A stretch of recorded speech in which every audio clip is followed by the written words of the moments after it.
How's it going, everybody? Texas Man here. I hope you guys are all having a fabulous day. Please give this video a thumbs up if you guys really enjoy it. Subscribe, of course, if you guys have not already.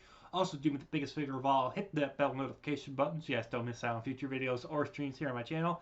And in this video, we're going to be talking about Battlestar Galactica Season 3. If you guys haven't had a chance to check out my review of Season 1 and 2, make sure you guys go ahead and do so. It will be underneath the TV show reviews, so make sure you guys go ahead, check out that playlist and scroll all the way, and you can find the Battlestar Galactica Season 1 and Season 2 review.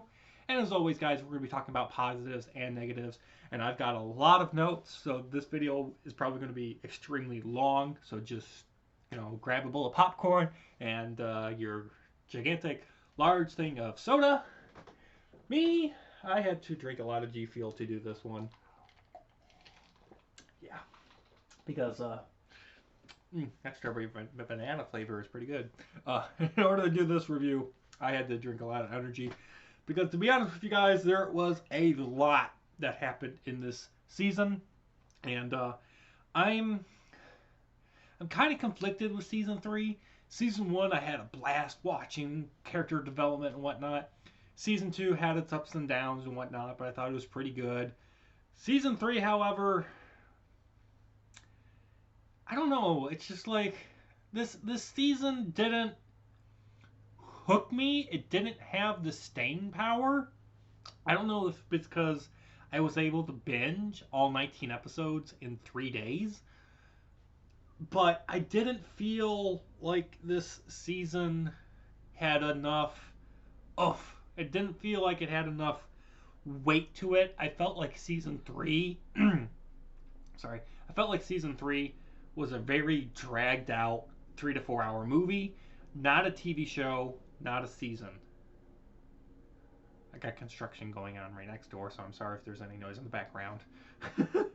I did not feel invested. I didn't care as much as I think I should have about certain characters and plot lines. So let's dive into positives and let's dive into negatives, because there's a lot to digest in this season.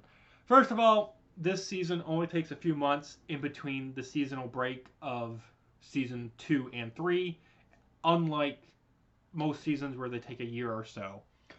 Like I said, there's 19 episodes in this season, and I enjoyed finally getting to see what remains of the human race being underneath Cylon control. So if you remember at the end of Season 2, the Cylons had invaded New Caprica, and they had taken over the entire human population. And honestly, it felt very similar to the Nazis and their control during World War II. So there's a lot of similarities in this show to that time. With the Cylon controlling humankind on New Caprica, many characters do end up, unfortunately, dying at the beginning of the season.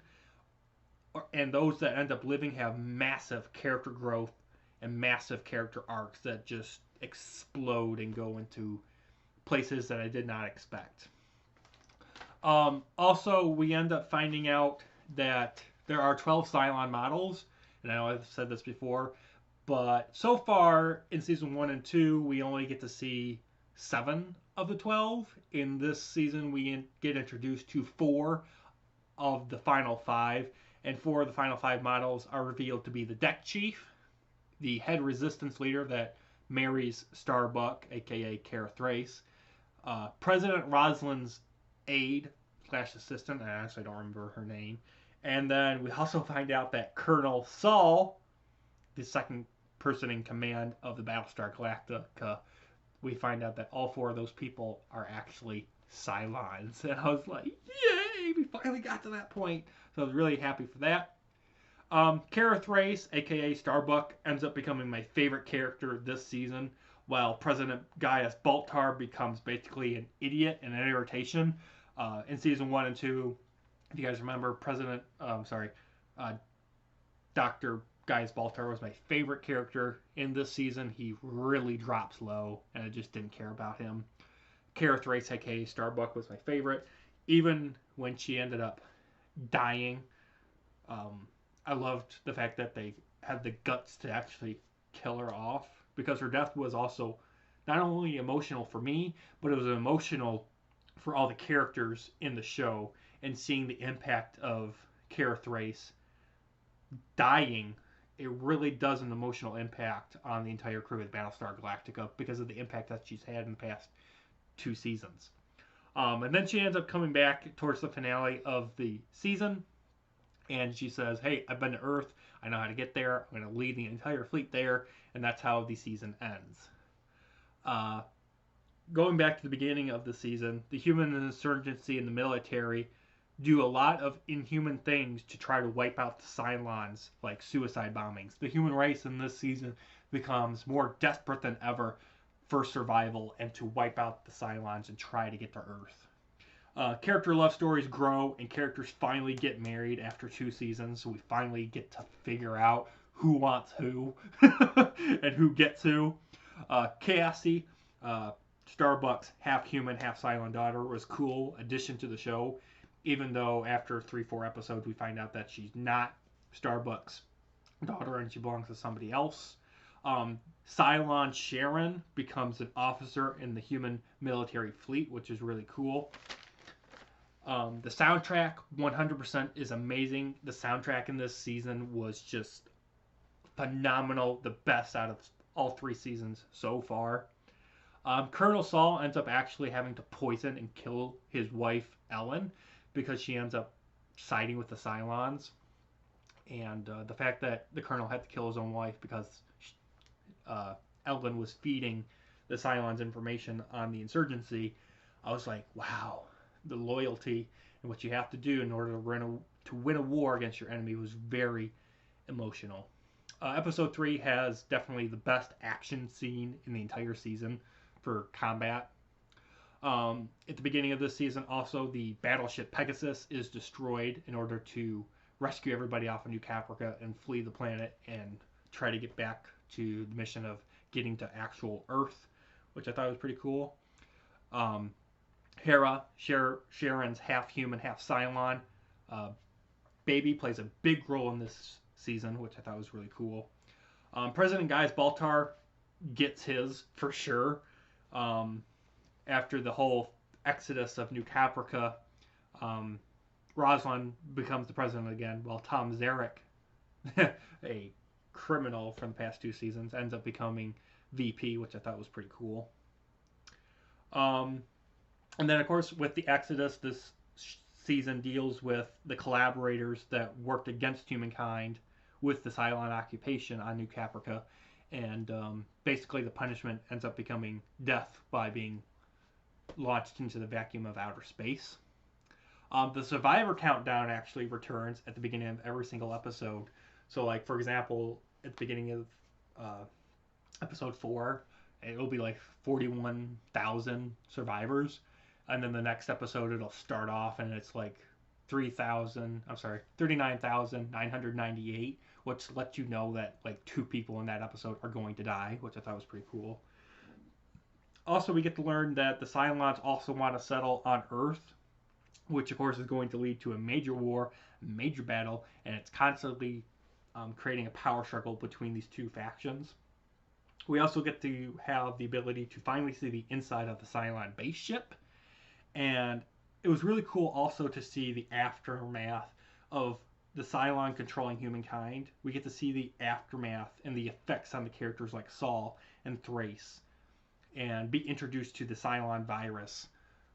Everything about the exodus of New Caprica just has a really big impact on everybody in the show. We also get introduced to learning that because of... Sorry about that.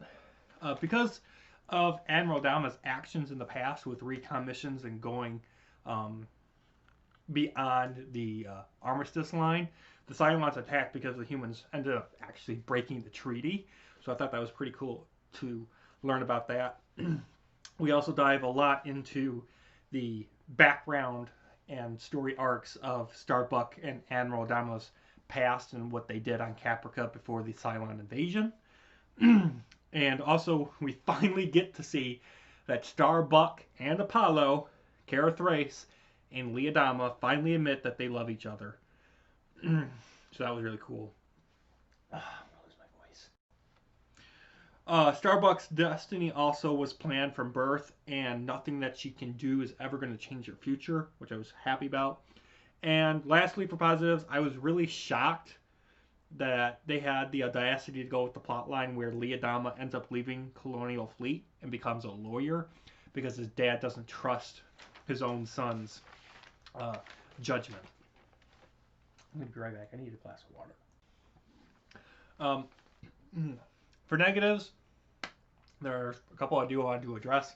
First of all, the first episode is 90 minutes long. Technically, it's basically 2 episodes with no break, which I really thought was really stupid. We get a quick insight at each episode's. I'm sorry. We get a quick insight at each episode's beginning, so that nonsense from past seasons return, and I still don't like it. There are some PG-13 sex scenes in this season, so be aware of that. Things happen off screen constantly, like Colonel Saul, who loses his right eyeball and never is shown as to exactly how or why. So I didn't like that. The fact that all the Cylons are religious and want peace with humankind, yet they want peace by committing acts of violence and war to prove that they are basically similar to human beings, does not help the situation at all by trying to create peace with the two races. This season also is filled with a lot of time jumping, making it really confusing to follow the timeline at times. Twist turns and revelations, 99% of them, they are extremely predictable, especially the whole double agent thing. Really predictable. Also, this season introduces the fact that, like I said, the Cylons want to try to find Earth so they can settle there. But the season never explains as to how the Cylons learn of the existence of Earth. It's never explained. I also did not like the filler episode of the crew of the Galactica basically having a ring battle where they're punching each other for entertainment. It was just extremely annoying and a bunch of filler, in my opinion. Like I said earlier, like I just said, this season is forced to do a bunch of time jumps to fill in the year between the end of season 2 and the beginning of season 3 and explain things. I really wish that the show just basically had one timeline, not 3. It really confuses you and makes you have to second guess where you are in the timeline of the show. Kate ends up dying, but because we have spent so little time with her in this show, her death was really poor because you just don't spend a lot of time with her. And the show tries to get you to care, and I just really didn't. It didn't work. Gaius Baltar finally proves that he's actually a human being and he's not a Cylon. So if you guys were wondering, maybe Gaius Baltar is one of the final 5. He's not. He's just a normal human dickhead. President Rosalind's cancer ends up making a return. And basically that makes the impact of the whole Cylon blood cure from the past season and whatnot pointless. It just makes the whole, oh, the Cylon baby's blood saved the president. That whole storyline arc is now pointless and a big waste of time in that past season. Basically, I didn't like how the season ended, where it ended with a lot more politics over action. I really don't understand this. I mean, I get the show is a drama, guys, but I'm like, if you're going to have space combat, make it where the season finale has a lot more space combat over politics and drama. Overall, guys, I'm giving Battlestar Galactica Season 3 from 2006 a 7.5. Look forward to my review of Season 4 coming out soon, guys. Honestly, Season 3 has been the worst season that I watched out of the first 3 so far. I'm hoping Season 4 will end the series, end the show on a high note. Thank you guys so much for watching. You guys all have a fabulous one.